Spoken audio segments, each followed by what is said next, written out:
ones from north of Canada start hitting the US a few minutes later. The very first strikes are high-altitude EMP attacks, frying electronics and power grids by creating an electromagnetic pulse of tens of thousands of volts per meter. The next strikes target command and control, as well as nuclear launch facilities. Land-based intercontinental ballistic missiles take about half an hour to arrive. Major cities are targeted, both because they contain military facilities and to stymie the enemy's post-war recovery. Some cruise missiles take hours to reach their target.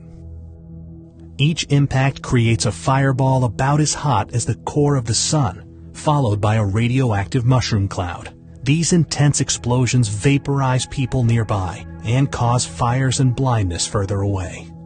The fireball expansion then causes a blast wave that damages buildings, crushing nearby ones.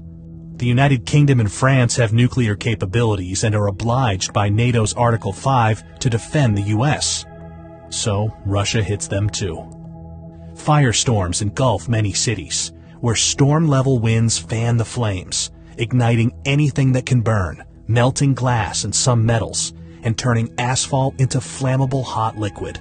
But the explosions, the electromagnetic pulse, and the radioactivity aren't the worst part. Nuclear winter is, caused by the black carbon smoke from the nuclear firestorms. The Hiroshima atomic bomb caused such a firestorm, but today's hydrogen bombs are much more powerful. A large city like Moscow, with almost 50 times more people, can create much more smoke.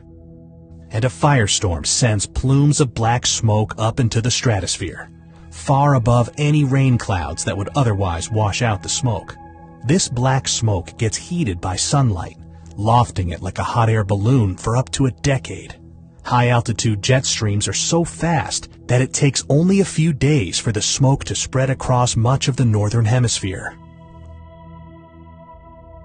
In the meantime, Earth gets freezing cold, even during the summer, with farmland in Kansas cooling by about 20 degrees centigrade or 40 degrees Fahrenheit, and other regions cooling almost twice as much. A recent scientific paper estimates that over 5 billion people could starve to death, including around 99% of those in the United States, Europe, Russia, and China. We obviously don't know how many people will survive a nuclear war. But if it's even remotely as bad as scientists think, then it has no winners, merely losers. It's easy to feel powerless, but the good news is that there is something you can do to help.